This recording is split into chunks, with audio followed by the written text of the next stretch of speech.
Alors vous avez dessiné une petite crinière au lion, si c'est pas le cas, faites-le. Voilà, faites-le. Ah tiens, j'ai ici la crinière qui devrait passer derrière l'oreille, ce serait peut-être pas plus mal. La manière la plus simple, c'est objet, disposition, arrière-plan. Objet, disposition, arrière-plan, et voilà, c'est passé derrière. Donc, vous avez dessiné une petite crinière. Et alors, on va s'amuser un peu. Je vous rappelle que ici, on voit les choses d'une manière technique. Je vais vous montrer quelque chose qui s'appelle le tourbillon. Ça ne veut pas dire que vous devez l'utiliser. C'est l'occasion d'utiliser cet outil et de voir qu'il existe surtout.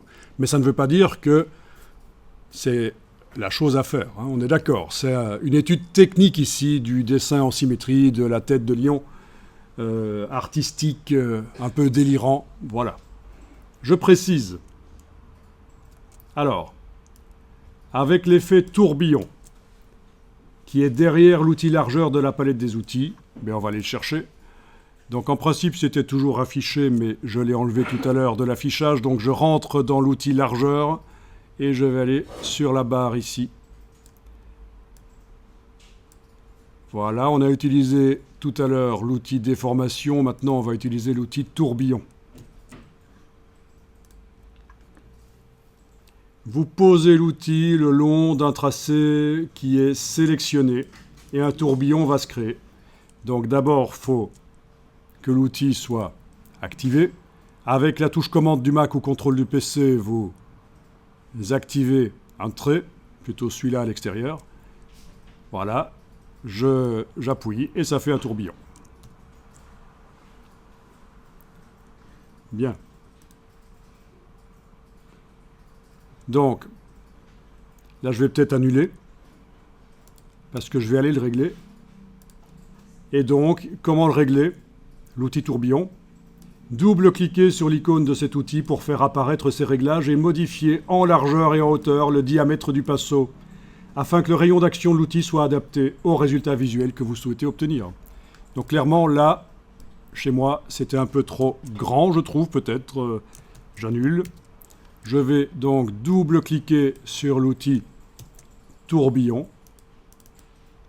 Et là, à la place de 35, je vais aller mettre éventuellement 15, touche tabulation, 15, touche tabulation. Voilà. OK. Et donc, toujours sur mon trait qui est sélectionné, je vais pouvoir aller faire des tourbillons éventuellement.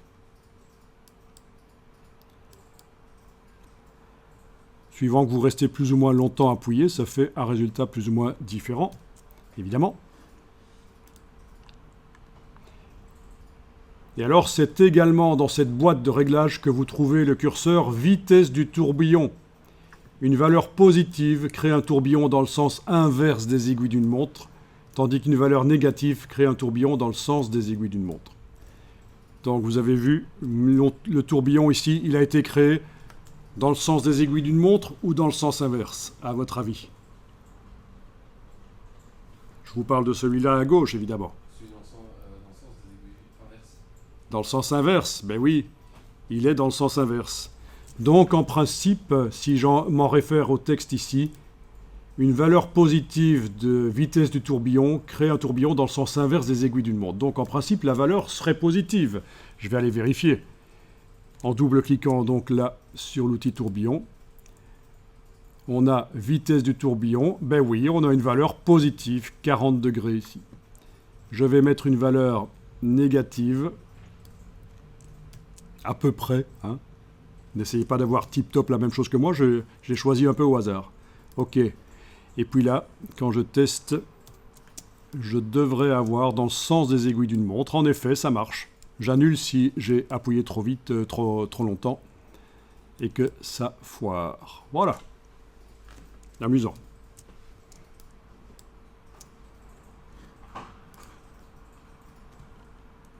Alors notez qu'une fois que le tracé est modifié, il n'est pas possible d'influencer l'aspect du tourbillon à l'aide de ces valeurs de réglage. On règle pour le tourbillon qu'on va faire, pas pour ceux qui sont déjà faits. Ben oui, c'est vraiment un outil modificateur de vecteurs. C'est pas dynamique, on ne sait pas aller modifier les tourbillons qu'on a déjà fait. D'où l'intérêt de sauvegarder régulièrement sous un autre nom.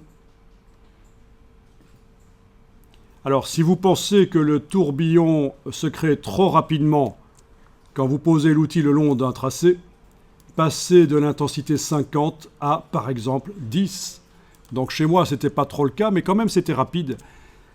Si je double-clique là, donc dans les options du tourbillon, intensité 50, voilà, c'est un peu rapide. Je passe par exemple à 10. OK. Je vais aller sélectionner une autre ligne. Touche commande ou contrôle sur le PC. Je sélectionne, voilà, je lâche. Voilà, et là, il est lent. Bien. Bon, la ligne est trop épaisse, ça ne donne pas bien. Je vais aller modifier l'épaisseur du contour. Ok, ça marche. Celui-là aussi, tiens.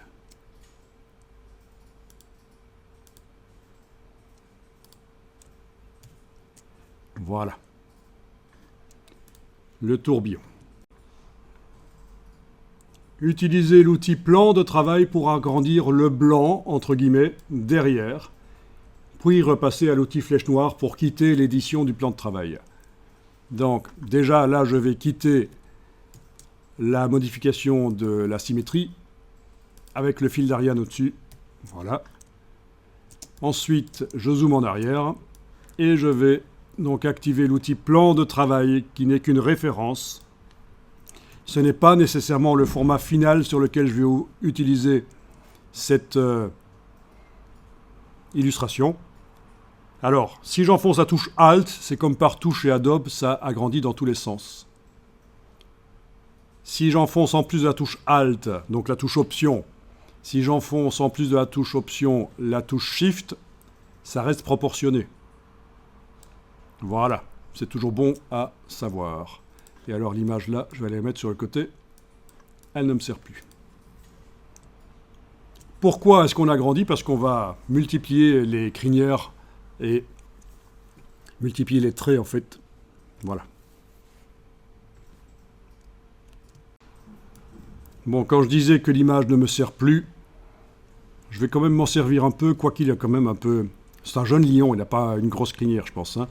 Je vais aller quand même imaginer une crinière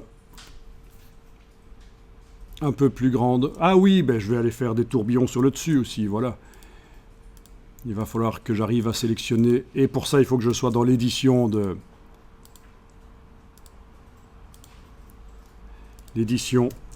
la symétrie. Voilà. Alors, commande Y.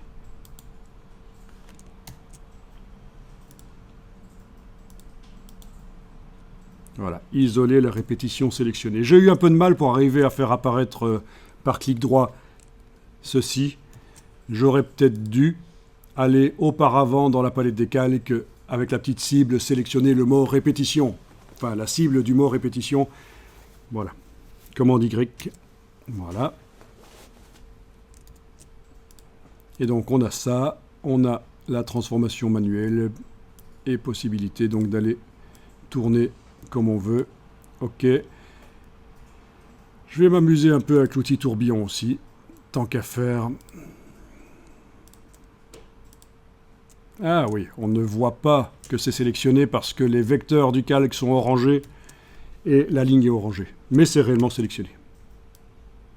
Voilà. Ok.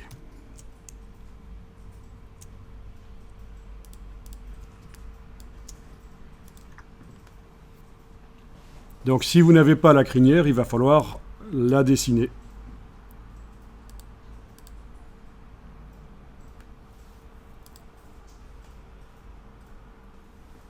Bien. Alors on ne l'a pas encore fait, mais pour l'outil de transformation, vous avez cette petite palette qui apparaît, qui vous permet de faire une transformation d'office sans les proportions gardées, transformation, distorsion, voilà, ça peut être intéressant. Personnellement, oui, je trouve que ça peut être intéressant, parce que jusqu'à présent, dans Illustrator, on était un peu limité au niveau de la distorsion. On avait un effet de distorsion, mais c'était vraiment pourri. Il fallait travailler dans une petite fenêtre de prévisualisation. On ne voyait pas ce qu'on faisait. Donc voilà. C'est pas plus mal.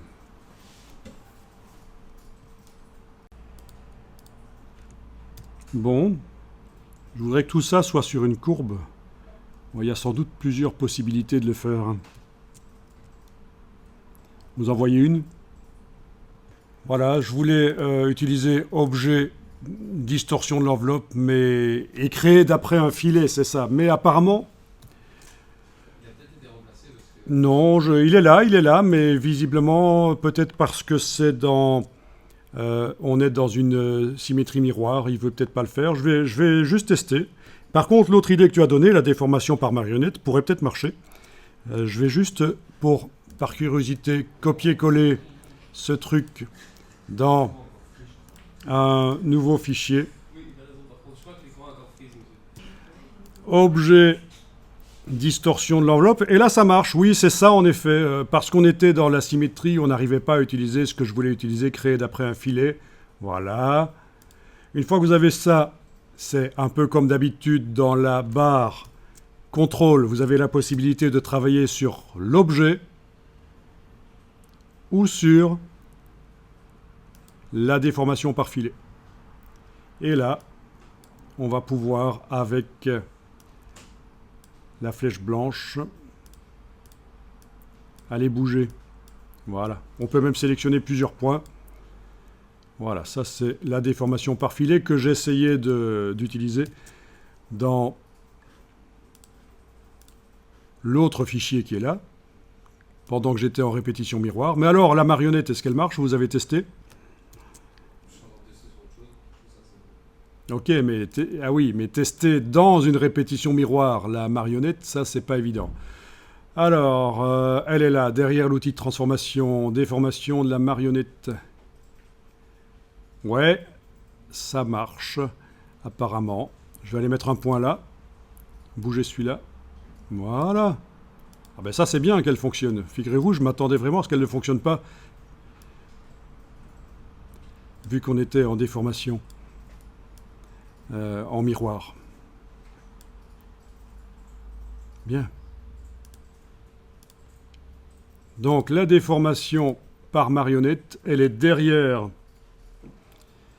l'outil de transformation. Elle ne sert pas que à déformer des personnages, comme son nom l'indique. Ça peut permettre de déformer aussi des vecteurs comme ça. Est-ce que ça marche? Alors, il y a un peu trop de points là, peut-être. Je vais sélectionner et supprimer les points. Touche suppression. Ok, je vais en mettre là. Celui-là, il est pas mal. Je vais en mettre un quand même au centre pour fixer. Et voilà. Et on a ce genre de choses. Voilà. Amusant.